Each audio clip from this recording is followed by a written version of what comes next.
Hello बच्चों। तो physics का फर्स्ट चैप्टर ख़त्म करके कैसा लगा? सारे क्वेश्चन आपने लगा भी लिए और मैं लगवा भी दिया बच्चों। उससे बाहर कुछ नहीं आएगा, इतना आप श्योर रहो। जो भी एग्ज़ाम आएगा उसी से रिलेटेड क्वेश्चन आएंगे या उसी टाइप के आएंगे, थोड़ा सा इधर उधर होगा, लेकिन आप उतना अगर कर लिए हो तो कर सकते हो।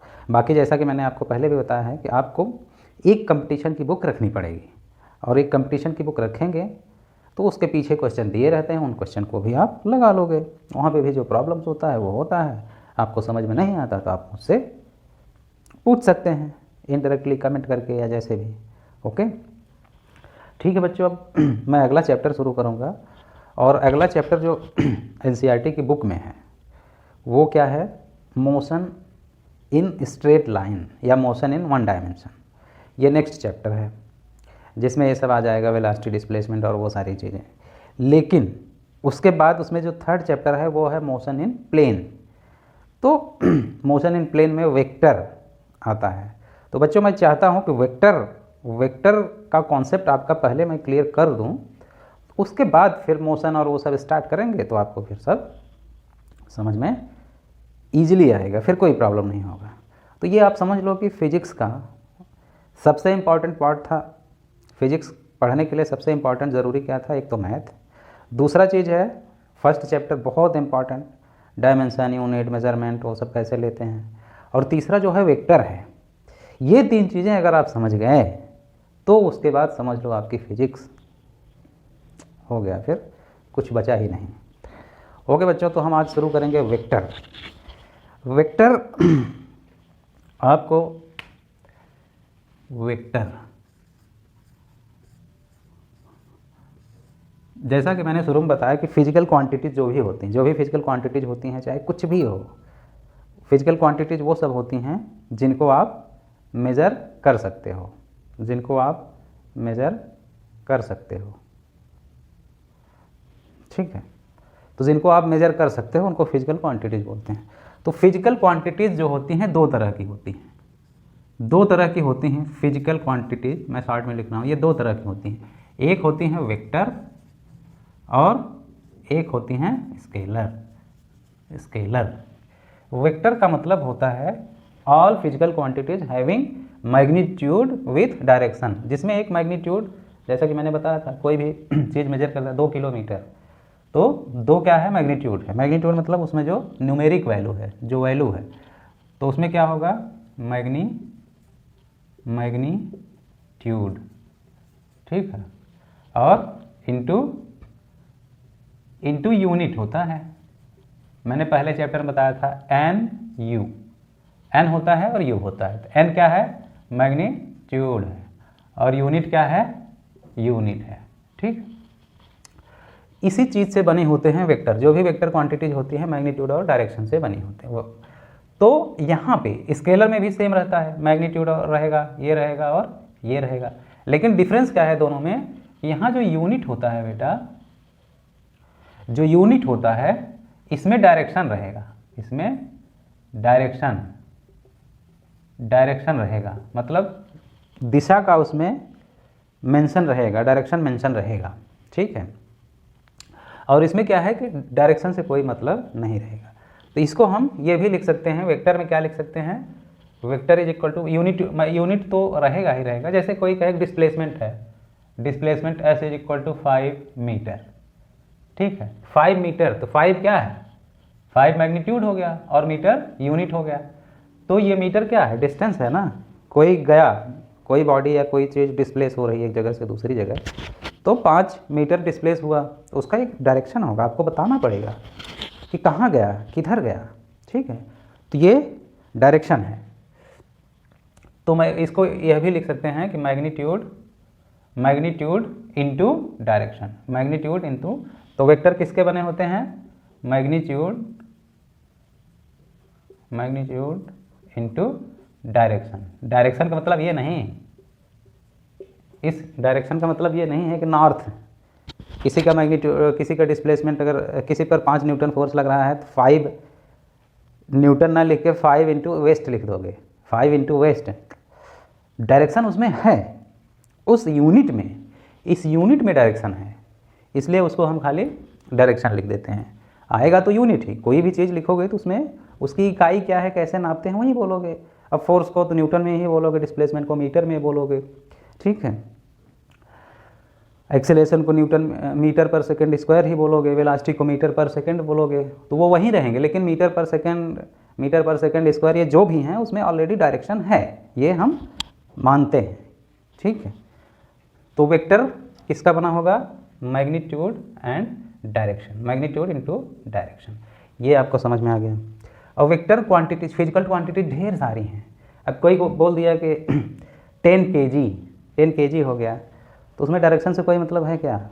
10 किलो का आलू का बोरा रखा हुआ है आपके घर में, आलू पोटैटो 10 kg, तो उसको डायरेक्शन से क्या, घर के किसी कोने में रख दो, यहाँ से उठा के वहाँ।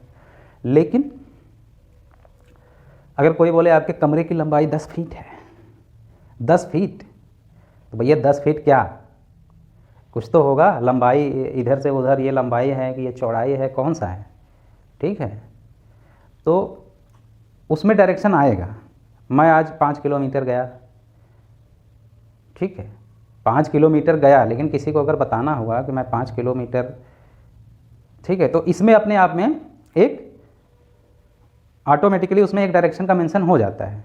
तुम यहाँ से कोई दूरी बताओगे कि हमारे मामा जी का घर यहाँ से 100 किलोमीटर है, मामा जी का घर 100 किलोमीटर है। अब किसी से बता रहे हो मेरे मामा जी का घर यहाँ से 100 किलोमीटर है, ठीक है, तो पूछ रहा है, वो जाना चाहता है उस रास्ते से, तो आप बताओगे 100 किलोमीटर, इतने से काम नहीं चलेगा। आपको एक मतलब उसमें बताना पड़ेगा कि ऐसे जाने पर वहाँ से, फिर वहाँ से 50 किलोमीटर, मतलब एक डायरेक्शन उसमें मेंशन है। इसी तरह फिजिक्स में बेटा, तो जो भी फिजिकल क्वांटिटी जिसमें मैग्नीट्यूड और डायरेक्शन होते हैं उनको वेक्टर बोलते हैं। डिस्प्लेसमेंट हुआ, वेलोसिटी हुआ, फोर्स हुआ, एक्सेलरेशन हुआ, ठीक है, मोमेंटम हुआ, टॉर्क हुआ, ये सब क्या है, इन सब में डायरेक्शन का मेंशन रहता है, डायरेक्शन का ज़रूरत पड़ता है। और बाकी इन सब को छोड़ के जो एनर्जी हुआ, मास हुआ, ठीक है, स्पीड हुआ, डिस्प्लेसमेंट नहीं डिस्टेंस हुआ, डिस्टेंस को, डिस्प्लेसमेंट अलग है, डिस्टेंस अलग है, ठीक है। जैसे मैं 5 किलोमीटर टहलता हूँ रोज़, ये डिस्टेंस हुआ। लेकिन मैं बोलोगे कि मैं चौक से लेकर मेडिकल कॉलेज तक जाता हूँ रोज़ पैदल, तो इसमें डायरेक्शन आ गया, ठीक है, तो इसको क्या बोलेंगे, डिस्प्लेसमेंट। ये सब बताऊंगा मैं आगे के चैप्टर में। तो ये वेक्टर और स्केलर हो गए। अब जो वेक्टर हैं, मैंने पहले भी बोला था, मैं हमेशा बोलता आया हूँ कि कोई भी चीज़ रहेंगी उनका लास्ट में करना क्या रहेगा, वेक्टर हैं।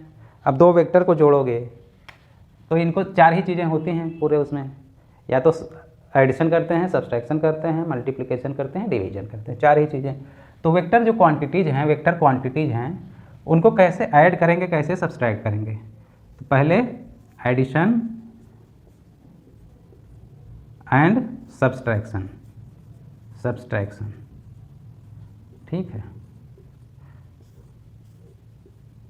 अब वेक्टर क्वांटिटी, जैसे मैंने बोला कि फोर्स है वो वेक्टर है। वेक्टर को रिप्रेजेंट कैसे करते हैं, इनको एक दिखाने का तरीका होता है, ठीक है। दिखाने का तरीका होता है ऐसे, एरो, ये होता है हेड, एरो का हेड है, एरो का हेड, ये टेल, ठीक है। तो ये जो लंबाई होगी यहाँ से यहाँ तक, ये क्या होगा, मैग्नीट्यूड होगा, और इसी में ये मल्टीप्लाई कर दोगे डायरेक्शन, ठीक है। तो ये वेक्टर हो गया। तो कोई भी वेक्टर है तो ऐसे वो दिखा देगा। अब जैसे ये ऐसे वेक्टर है, कोई एक ऐसे दे दिया, ये ए है, वेक्टर को लिखते कैसे हैं, उसी के ऊपर एक एरो लगा देते हैं। इसका मतलब है कि इसमें डायरेक्शन के साथ साथ मैग्नीट्यूड भी है, मैग्नीट्यूड के साथ साथ डायरेक्शन है। अगर खाली ऐसे लिख दें वेक्टर को, ये, और इसे मॉडुलस बोलते हैं, मॉडुलस अगर लिख दिए तो ये क्या हो गया, ये खाली क्या हो गया, मैग्नीट्यूड, ठीक है। मैग्नीट्यूड को ऐसे भी लिख सकते हैं या खाली ए लिख दिए, एरो नहीं लगाएंगे ऊपर, इसका मतलब ये दोनों क्या हो गए, मैग्नीट्यूड, इसको मैग्नीट्यूड लिख दिए।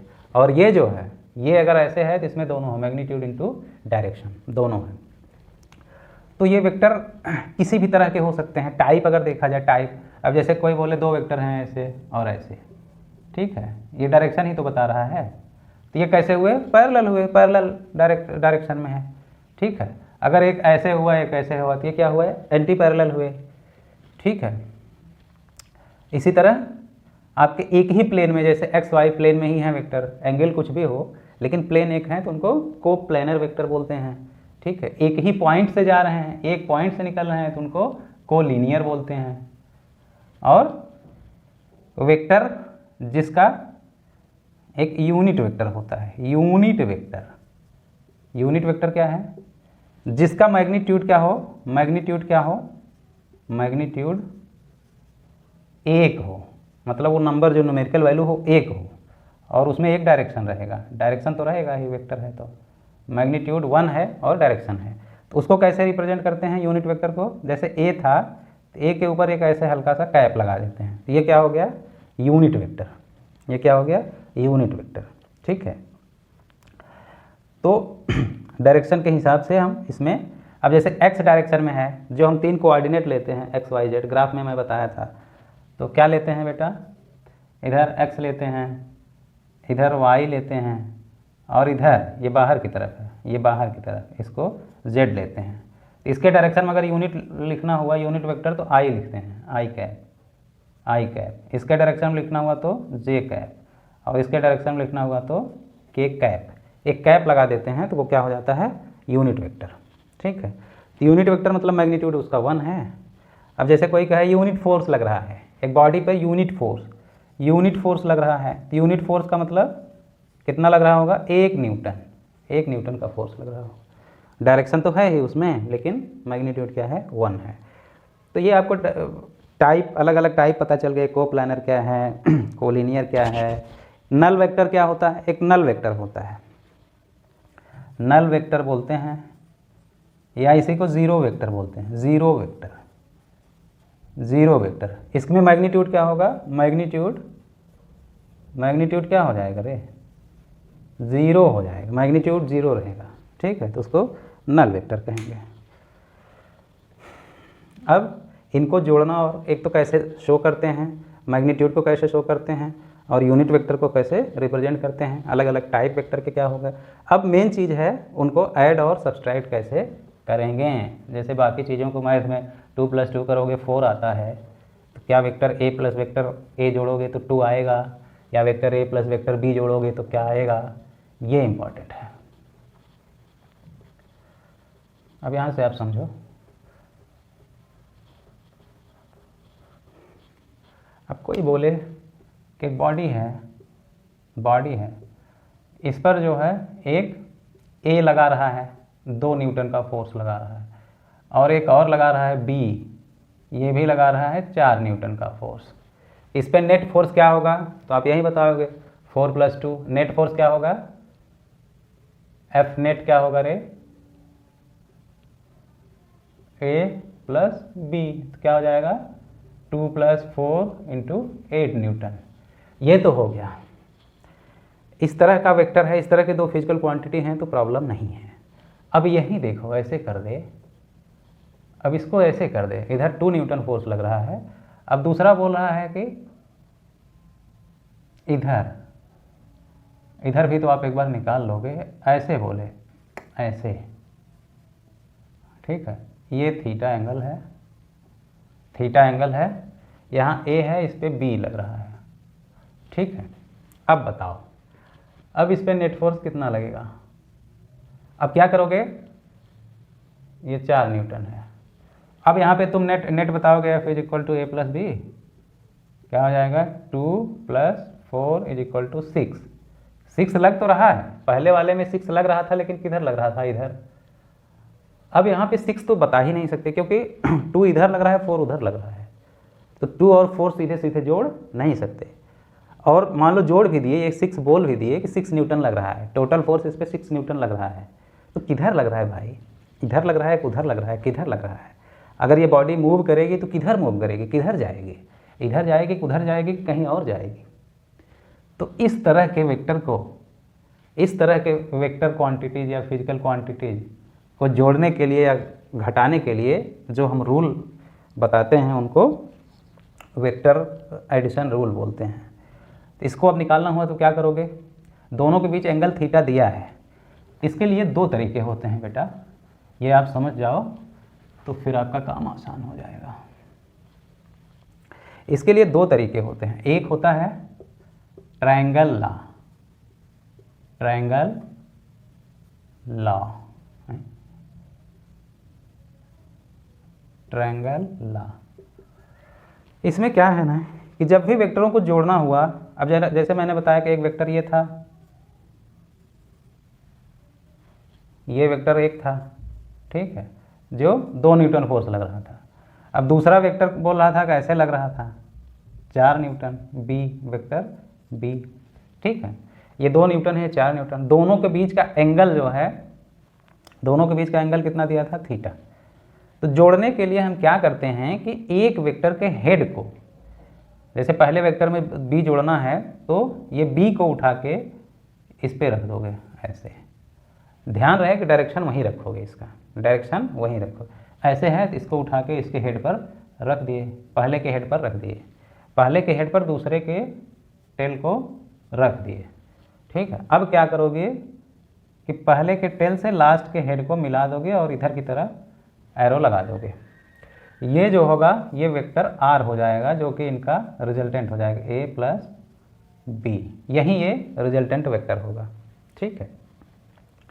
दोनों के बीच एंगल कितना दिया है, ये वेक्टर 1 का डायरेक्शन है ये, ठीक है, ए का, और बी का डायरेक्शन ये है, तो दोनों के बीच एंगल जो है वो यही हुआ ना, ये नहीं होगा क्योंकि ये तो आर का डायरेक्शन है, आर का है, ये ए का है, तो ये एंगल अलग होगा, ये अलग है, दोनों के बीच का जो एंगल है वो ए है, दोनों के बीच का जो एंगल है वो ये होगा थीटा, ठीक है। तो ये बी है, ये ए है। अब क्या करोगे, अब तुम्हें यही निकालना था ना, कि क्या निकालना था कि दोनों का नेट फोर्स कितना लगेगा, तो नेट फोर्स ये लगेगा, ये आर लगेगा नेट फोर्स।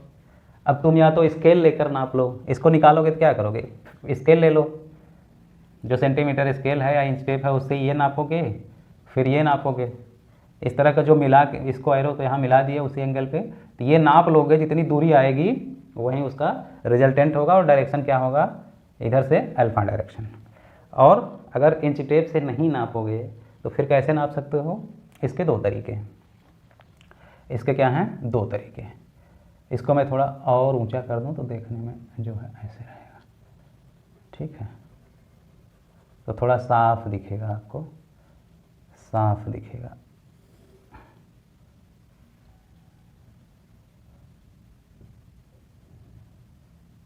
ये है,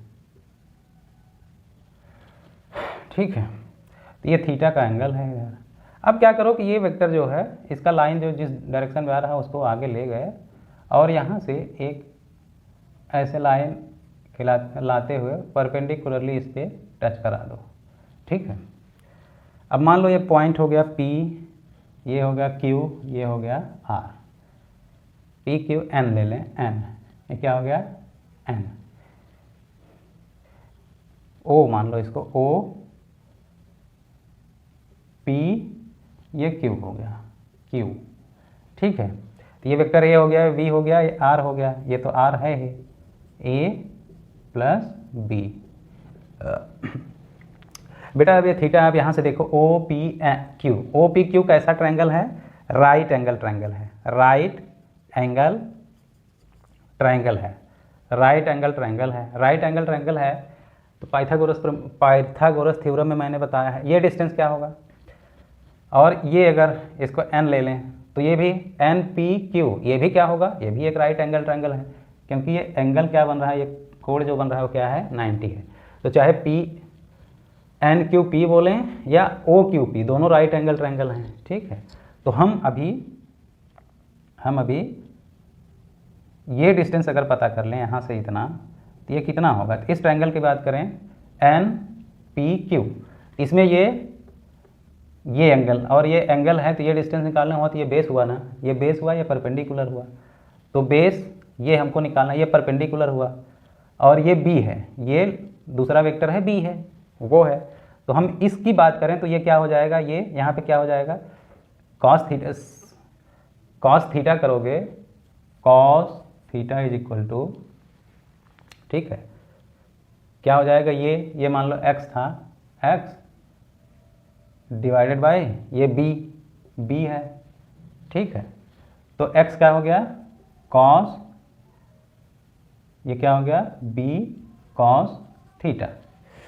इस ट्रायंगल की बात करें, ठीक है, ये NQP ये समकोण त्रिभुज है, राइट एंगल ट्रायंगल है, तो ये आधार है, बेस है, तो ये डिस्टेंस निकालोगे। मैंने बताया था कि cos theta is equal to क्या होता है, आधार बाई k।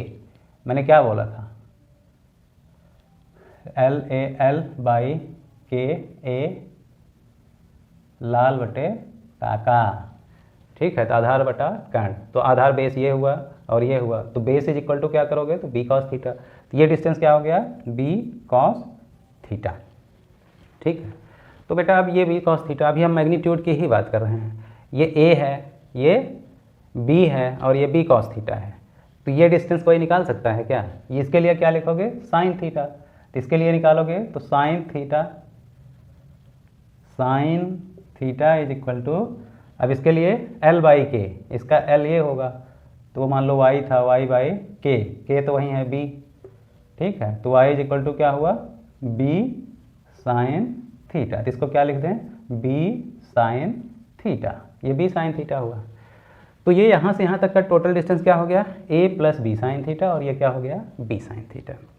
अब इस बड़े ट्रायंगल में हम यहाँ से यहाँ ओ पी क्यू में बात करें, तो ये r, ये उसका क्या हुआ, हाइपोटेन्यूज या कर्ण हुआ। तो इसका कर्ण निकालना हुआ तो क्या करोगे, r का क्या, r निकालना हुआ तो क्या करोगे, ये टोटल क्या हो गया, a plus B cos theta, a plus B cos theta, और ये क्या हो गया, b साइन थीटा। अगर हम ऐसे करें, ओ क्यू का स्क्वायर, कर्ण का स्क्वायर इज इक्वल टू क्या होना चाहिए, ओ पी का स्क्वायर प्लस पी क्यू का स्क्वायर। यही तो कर्ण पर बना वर्ग जो हाइपोटेन्यूज पर स्क्वायर होता है, वो इसका स्क्वायर प्लस इसका स्क्वायर के बराबर होता है। तो लिख दो, इसको क्या हम बोलते हैं, आर स्क्वायर। इसको क्या लिखोगे रे, ओ पी स्क्वायर है, ओ पी कितना है, A plus B cos theta, ठीक है, इसका स्क्वायर प्लस पी क्यू क्या है, B sine theta, B sine theta का स्क्वायर। इसको और अच्छे से अब कर दो, इसको स्क्वायर करोगे तो A square plus B square plus 2ab cos theta, क्या हो जाएगा, ए square plus B square cos square theta plus 2ab cos theta, और प्लस ये करोगे तो plus B square sine square theta, ठीक है। अब देखो इसको और अच्छे से लिख दो, तो क्या हो जाएगा, ए स्क्वायर, ठीक है, plus B square sine square theta, ये बी स्क्वायर साइन थीटा, ये B square cos theta, plus cos square theta, ठीक है, प्लस 2ab कॉस थीटा। यही तो, और मैंने ट्रिग्नोमेट्री में आपको बताया था कि sine square theta plus cos square theta is equal to क्या होता है, sine square theta plus cos square theta is equal to 1। तो यहाँ पे हम ये भी लिख सकते हैं कि A square plus B square plus 2ab और कॉस थीटा। तो ये रिजल्टेंट जो हो गया, दोनों तरफ स्क्वायर है, ये r का स्क्वायर है, तो r बराबर अगर लिखना हुआ तो क्या लिखोगे, रूट में जाओगे, a square plus B square plus 2ab cos theta. ये r का क्या है रे, ये क्या है, मैग्नीट्यूड। ये क्या है, मैग्नीट्यूड आया, मैग्नीट्यूड ऑफ रिजल्टेंट, ये मैग्नीट्यूड है। क्योंकि वेक्टर लिखना होता, आप डायरेक्शन नहीं बताए हो अभी, खाली ये बताए हो कि ये मैग्नीट्यूड है। डायरेक्शन अगर लिखना होता तो हम आर ना लिखते, वेक्टर आर लिखते। इसमें डायरेक्शन नहीं है, इसमें खाली मैग्नीट्यूड है। अब डायरेक्शन भी आपको बताना पड़ेगा, मैग्नीट्यूड बताने से तो काम चलेगा नहीं, क्योंकि ये वेक्टर वाले क्वांटिटीज़ को ऐड और सब्सट्रैक्ट कर रहे हो। तो क्या करोगे, रिजल्टेंट वेक्टर तो बता दिए कि उसका मैग्नीट्यूड इतना न्यूटन होगा, लेकिन वो उसका डायरेक्शन क्या है, उसका डायरेक्शन देखो, मान लो अल्फ़ा है, ये जो पहला वेक्टर ए था उससे अल्फ़ा का एंगल बना के जा रहा है यार, तो यहीं अल्फ़ा हमको निकालना है। तो अल्फ़ा निकालोगे अगर तो ट्रायंगल हम क्यू, ये तो ओ था, इसको ओ, ट्रायंगल ओ पी क्यू में, ये कैसा ट्रायंगल है, 90 डिग्री ट्रायंगल है। तो उसके लिए फिर अब ये निकालना है, ये एंगल निकालना है। तो अगर हम क्या करें, ये परपेंडिकुलर हुआ लंब, ये बेस हुआ, आधार हुआ, तो यहाँ से देखो तो टैन लगा दें क्या, तो यहाँ से देखो tan alpha is equal to, ये क्या हो गया, B sine theta divided by ये दूरी ओ पी, और ओ पी कितना है A plus B cos theta. अब तुम्हारा ये सवाल पूरा हो गया, अब ये तुम्हारा क्वेश्चन पूरा हो गया। मतलब कोई पूछे कि 2 न्यूटन जो क्वेश्चन था कि उस पर 4 न्यूटन, 2 न्यूटन ऐसे लग रहा था, 4 न्यूटन ऐसे लग रहा था थीटा पे, थीटा एंगल पे, थीटा मान लो 30 दे दिया, 45 दे दिया, तो वो अब यहाँ पे क्या रखोगे, ए की वैल्यू, ए का मैग्नीट्यूड वैल्यू मतलब मैग्नीट्यूड 2 है और बी की वैल्यू 4 है, तो यहाँ ए की जगह 2 रखोगे, बी की जगह 4 रखोगे। ए कॉस थीटा मान लो उसमें कुछ दिया है, 30-40 क्वेश्चन में दे दिया है, तो वो रखोगे। यहाँ से रिजल्टेंट का मैग्नीट्यूड आएगा, मतलब उसकी वैल्यू आएगी, लेकिन उसका डायरेक्शन कोई पूछेगा, डायरेक्शन के लिए फिर क्या करोगे, ये निकालोगे टैन अल्फ़ा। तो अल्फ़ा यहाँ से निकल जाएगा कि वो पहले वेक्टर से किस डायरेक्शन में है। ठीक है, अब ये इसी को थोड़ा सा मैं ये नोट कर लो आप लोग। एक क्या है, क्वाड्रेंगल लॉ है, क्वाड्रेंगल लॉ।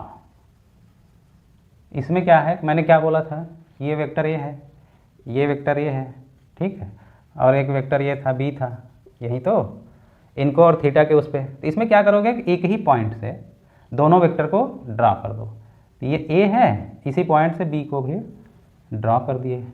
ठीक है, अब क्या करो कि इसको इस तरह से इसके पैरेलल में ऐसे ऐसे खींच दो, ऐसे ऐसे, ठीक है, फिर ऐसे ऐसे, ये क्या बन गया, ये क्या बन गया, एक क्वाड्रेंगल बन गया। तो मान लो ओ पी क्यू आर, ये बन गया। इससे भी अब रिजल्टेंट जो निकलेगा, तो रिजल्टेंट इन दोनों के जंक्शन से जाएगा और यहाँ तक, यहीं इसका रिजल्टेंट होगा आर। ठीक है, अब वो आर जो निकालोगे तो रिजल्टेंट आर जो होगा, वेक्टर आर जो होगा, vector A plus vector B होगा। इसमें भी करोगे तो ये दोनों के बीच का एंगल क्या है, ए और बी के बीच का एंगल क्या है, थीटा। ठीक है, और ये आर का डायरेक्शन जो निकलेगा वो अल्फ़ा होगा। तो इसमें भी क्या करोगे, इसको ऐसे ऐसे आगे बढ़ा लोगे और यहाँ से ऐसे ऐसे करोगे, ऐसे ऐसे। ठीक है, तो यहाँ भी उसको जब ड्राइव करोगे तो फिर देखो ये राइट एंगल ट्रायंगल बन गया, ये भी है तो ये भी बी होगा। ठीक है, और इन दोनों के बीच एंगल जो है, तो ये भी थीटा ही होगा, ये भी थीटा ही होगा, दोनों के बीच का एंगल जो है वो थीटा है। इसको भी करोगे तो ये भी क्या आ जाएगा, बी साइन थीटा, और ये क्या आ जाएगा, बी कॉस थीटा। तो ये पूरा डिस्टेंस ए प्लस बी कॉस थीटा हो गया, वो बी साइन थीटा। फिर इसको वही वाला फार्मूला लगाओगे, R square is equal to A plus B का होल स्क्वायर प्लस ये स्क्वायर, तो वही आएगा, सेम चीज़ आएगा। ठीक है, खाली मेथड अलग हो गया यहाँ पे। अब यार अगर आप जोड़ लिए, एक और होता है पॉलीगन लॉ, पॉलीगन लॉ। ये क्या होता है, पॉलीगन लॉ। पॉलीगन लॉ में क्या है कि ढेर सारे वेक्टर अगर जोड़ना है, मान लो ए है ऐसे, बी है ऐसे, सी है ऐसे, डी है ऐसे। ठीक है, इन सबको जोड़ना हुआ तो क्या करोगे, सबका अगर थीटा दिया हो तो आर क्या लिखोगे, a plus B plus C plus vector d, इस तरह का। तो इनको जोड़ने के लिए क्या करोगे, कुछ नहीं, जिस डायरेक्शन में ऐसे लिखते जाओ, ए ऐसे लिख दिए, ठीक है, फिर बी बोल दिया तो ऐसे लिख दिए, फिर सी बोल दिया ऐसे लिख दिए, फिर डी बोल दिया तो ऐसे लिख दिए। ठीक है, तो कोई बोले a प्लस बी प्लस सी का खाली रिजल्टेंट बताना होता है, ये a है, ये b है, ये c है, ये d है।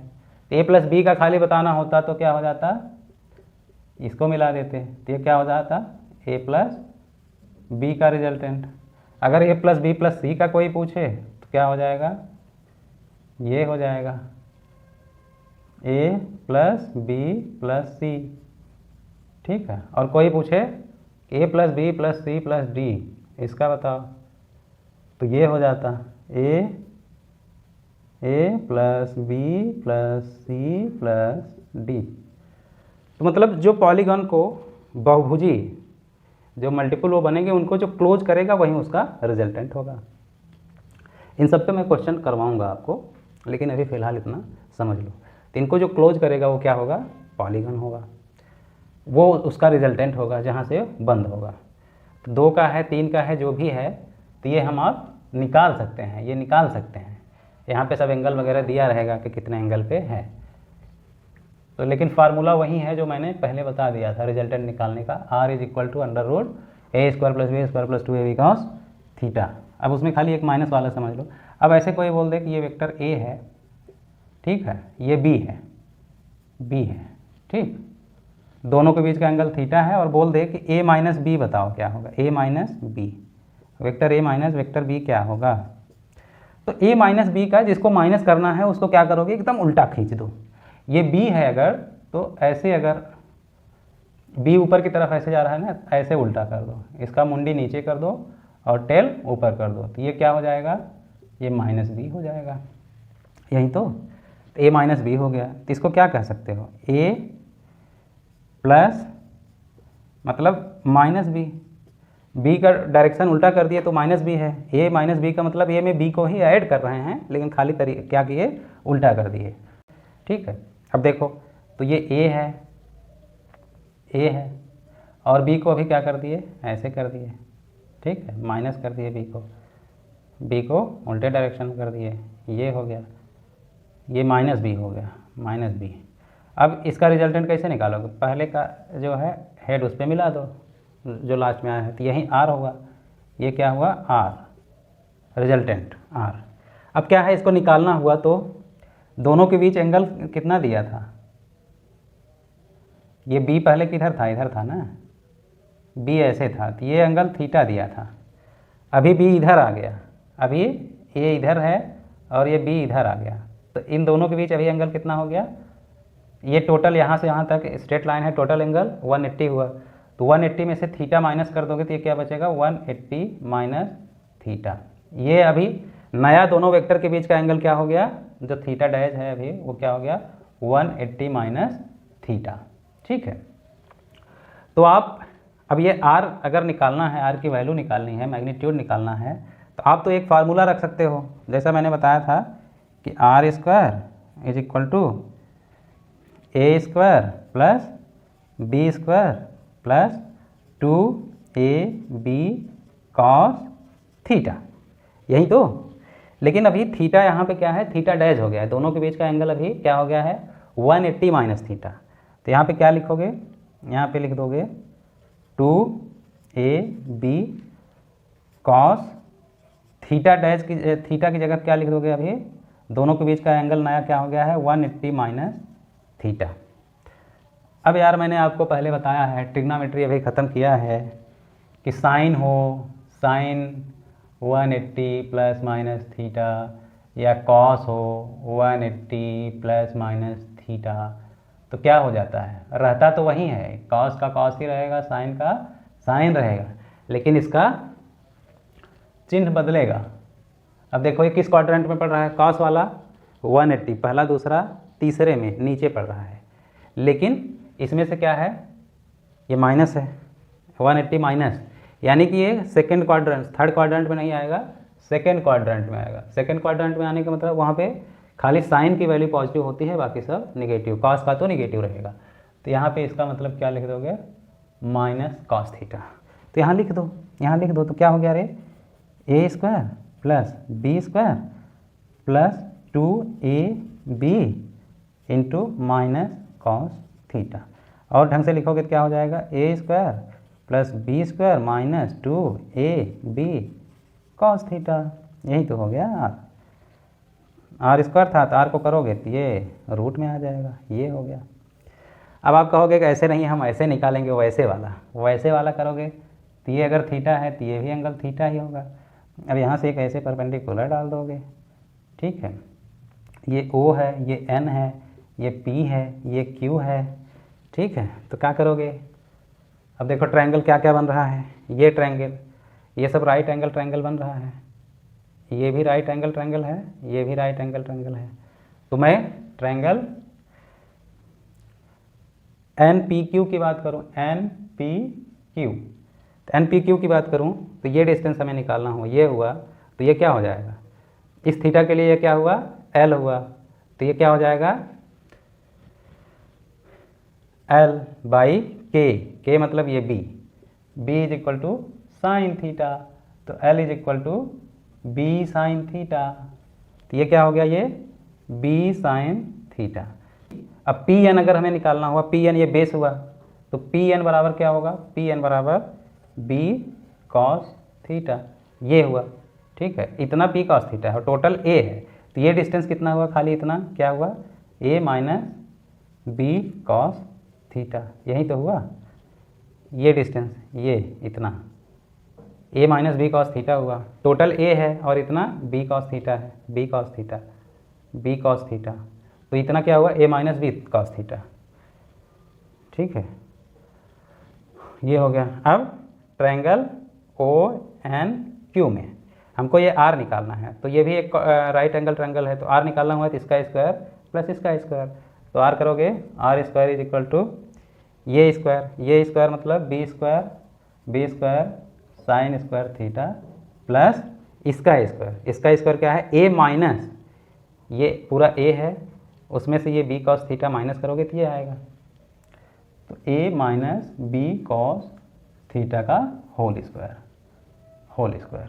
इसको अच्छे से लिखोगे बेटा तो ये हो जाएगा B square sine square theta plus A square plus B square, A minus B का होल स्क्वायर क्या होता है, minus 2AB B square cos square theta minus 2AB cos theta, यही तो। अब देखो B square sine theta B square cos theta, तो A square plus B square अंदर क्या आया, sign square theta plus cos square theta, ठीक है, और ये माइनस 2AB कॉस थीटा, यही तो। और इसकी जगह क्या लिख दोगे, 1 लिख दोगे तो क्या हो गया, A square plus B square minus 2AB cos theta, ठीक है, ये R हो गया। तो जो इधर आया वहीं इधर आया, तो दोनों के बीच का एंगल से करके डायरेक्ट कर लो, या तो उसको ये निकाल के करो, ठीक है। तो फार्मूला सेम है, मैं मतलब क्या है कि फार्मूला सेम है। अब क्या करना है, एंगल बताना है, रिजल्टेंट बताना है। ये रिजल्टेंट A से कितना एंगल बनाएगा, अल्फ़ा, तो ये अल्फ़ा है, तो ये अल्फ़ा अगर बताना हुआ तो क्या करोगे, इसके लिए ये लंब और ये आधार, ये परपेंडिकुलर, ये बेस, तो क्या हो जाएगा tan alpha is equal to perpendicular क्या है, B sine theta divided by, ये आधार है, बेस है, और ये कितना था, टोटल A है और खाली इतना क्या है, B कॉस थीटा है, तो ये कितना हुआ, A minus B cos theta, A minus B cos theta.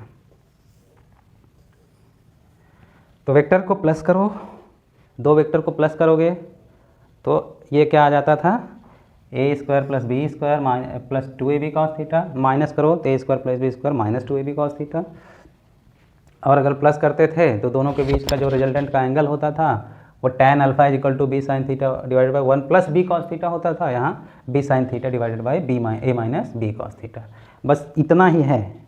तो एक्स वाई का मैंने क्या बोला कि एक्स और वाई का इधर I, इस डायरेक्शन को I बोलते हैं, इसको J बोलते हैं, और जो तीसरा बाहर की तरफ जाता है इसको K बोलते हैं। ये तीनों परपेंडिकुलर हैं एक्चुअली, एक्स ये है, वाई ये है, ये बाहर की तरफ जो आता है ये Z है, लेकिन ये है कि अब इसमें हम दिखा नहीं सकते तो ये ऐसे दिखा रहे हैं, ये मान लो बाहर की तरफ है, ठीक है। तो इनको ऑर्थोगोनल वेक्टर बोलते हैं, ऑर्थोगोनल वेक्टर, किसको, आई को, जे को, के को, ठीक है। तो भैया इनका जैसे इस तरह के वेक्टर हैं, तो कोई बोले कि जैसे एक वेक्टर कोई बोल दे कि ए वेक्टर है, इसमें बोल रहा है 2i है, 2i प्लस 3j है, ठीक है। और दूसरा वेक्टर b है। ऑर्थोगोनल वेक्टर का मतलब परपेंडिकुलर, ये क्या है, परपेंडिकुलर, ये सब एक दूसरे के परपेंडिकुलर हैं। जैसे इसमें 90 का एंगल रहेगा, तो ये भी ऐसे है, इधर y, इधर ये 90, इधर x, इधर ये z 90। इसी तरह कोई बोले 3i प्लस 4j है, तो वेक्टर ए और बी कोई बोले कि इनको जोड़ना हुआ, a प्लस बी करना हुआ, a प्लस बी करना हुआ, तो क्या करोगे, इनका जो रिजल्टेंट होगा r, तो उसको लिखोगे r is equal to A plus B, ठीक है। तो यहाँ पे अभी कोई मैग्नीट्यूड में नहीं है, क्योंकि इनके साथ डायरेक्शन है, तो इसके लिए हम डायरेक्शन के साथ, तो 2i प्लस 3j, ठीक है, प्लस 3i प्लस 4j, ठीक है। अब यार इनको आप जोड़ोगे तो ऐसा तो है नहीं कि i को j के साथ जोड़ दोगे, i के साथ i है, मतलब इधर एक 2i है, एक और है 3i, ये 2i आ गया, ये 3i आ गया, 3i, ठीक है। इधर 3j था, एक 3j है, एक और आ गया 4j आ गया।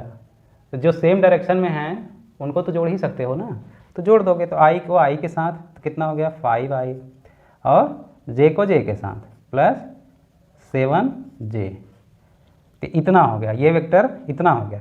अब इसका कोई बोले कि मैग्नीट्यूड क्या होगा, मैग्नीट्यूड जब निकालना हुआ, मैग्नीट्यूड अगर r का निकालना हुआ तो कैसे निकालोगे यार, i और जो j दोनों के बीच कितना एंगल है, एक i है, एक वेक्टर i है, ये 5i है, 5i है, ठीक है।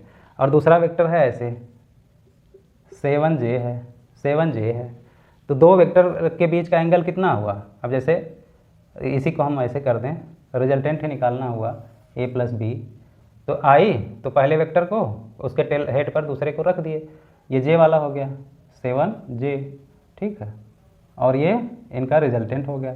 दोनों के बीच एंगल कितना हुआ, ये 90 है। तो फार्मूले के हिसाब से r का मैग्नीट्यूड अगर निकालना हुआ तो क्या लिखोगे, under root a square plus b square plus 2ab cos theta, ठीक है। तो यहाँ पे रख दो, तो a कितना आया, एक मतलब i, तो 5i स्क्वायर, ठीक है, 5i स्क्वायर।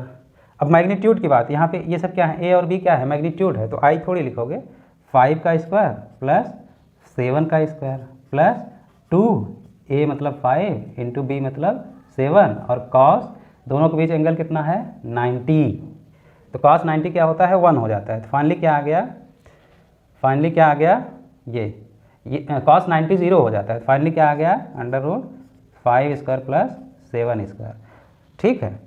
तो ऑर्थोगोनल वेक्टर का रिजल्टेंट जो होगा, ऑर्थोगोनल वेक्टर का रिजल्टेंट जो होगा, मैग्नीट्यूड ऑफ रिजल्टेंट वो क्या होगा, under root X square plus Y square. ये x है, अगर ये y है तो X square plus Y square हुआ, ठीक है। इसी तरह इसमें अगर z भी होता, मान लो 5i 3 प्लस 2z भी होता z, ठीक है, तो k भी आ जाता, तो वो भी तो परपेंडिकुलर ही है, ऐसे तो उनके बीच का भी एंगल, तो तीनों का भी स्क्वायर कर देते, तो क्या कर देते प्लस z स्क्वायर, ये मैग्नीट्यूड हुआ, ये क्या हुआ मैग्नीट्यूड, ठीक है। अब खाली दो की हम बात करते, ठीक है, तो ये i वाला आया और ये j वाला आया, इसको ऐसे रखे, इनका रिजल्टेंट कुछ इस तरह से आया, ऐसे ये r आया। अब ये बोले कि r का डायरेक्शन क्या है, अल्फा क्या लिखोगे, अल्फा इज इक्वल टू ये tan alpha is equal to ये j है, तो मतलब j मतलब y वाले को लेते हैं, y बाई x। अब ये कितना j था 7j, तो क्या लिख दोगे 7, और ये कितना है 5 है, 7/5, ठीक है, 7/5। तो रिजल्टेंट कहीं भी वैसे दिखा रहे कि एक वेक्टर है मान लो वेक्टर ए दिया है, उसके value 2i minus plus 3j minus 2k ऐसे है, तो उनका रिजल्टेंट क्या करोगे? ये कॉस थीटा जो बार बार है ये क्या हो जाएगा? जीरो हो जाएगा, क्योंकि थीटा यहाँ तीनों के लिए i j k के लिए 90 ही है। तो सीधा खाली बचेगा क्या? ए स्क्वायर प्लस बी स्क्वायर। अब तीनों हैं एक्स वाई जेड, तो तीनों का रिजल्टेंट कर दोगे इसी के हिसाब से, तो क्या हो जाएगा? ए का मैग्नीट्यूड क्या हो जाएगा? अंडर रूट 2 का स्क्वायर प्लस 3 का स्क्वायर माइनस फिर माइनस 2 का स्क्वायर, जो भी आ जाएगा वही उसका आंसर होगा। तो रिजल्टेंट चाहे दो वेक्टर के बीच का कोई एंगल हो तो उनका ए बी कॉस थीटा इसके हिसाब से निकाल लोगे। अगर ऑर्थोगोनल वेक्टर के फॉर्म में हो, मतलब आई जे के फॉर्म में, और ऑर्थोगोनल वेक्टर होने का फ़ायदा क्या है कि वहाँ पे कॉस थीटा को ज़ीरो कर दोगे। मतलब थीटा पहले से 90 है, हमको पता है एक्स वाई जेड में, तो वहाँ पे सीधे सीधे अंडर रूट में उनका स्क्वायर कर देते हैं, वो मैग्नीट्यूड निकल आता है। और डायरेक्शन के लिए मैंने बता ही दिया, वाई बाई जेड कर दोगे, ठीक है। तो इस तरह से आपका वेक्टर का एडिशन और सब्सट्रैक्शन हो गया। इस पे थोड़े से आपको न्यूमेरिकल्स में सवाल लगवा दूंगा, समझा दूंगा, थोड़ा सा समझ में आ जाएगा। उसके बाद हम फिर आगे बढ़ेंगे कि इनको कैसे मल्टीप्लाई और डिवाइड करते हैं, वो बहुत इंपॉर्टेंट है। इनके कंपोनेंट होते हैं, अब रिजल्टेंट से उसके कंपोनेंट वेक्टर में निकालना हुआ। ए और बी का रिजल्टेंट आर है, तो आर का कंपोनेंट क्या होगा? ए और बी होगा। जाहिर सी बात है, जो जिससे बना है उसको तोड़ोगे, ब्रेक करोगे, तो उसी में फिर से अलग हो जाएगा। आई थिंक आपको समझ में आ गया होगा। और आपको अगर कुछ भी कन्फ्यूजन रहे वो रहे तो आप कमेंट करके ज़रूर बताओ कि कहाँ पे मुझे कन्फ्यूजन है या किस चीज़ को, तो शायद मैं उसको फिर से कोशिश करूँगा समझाने का।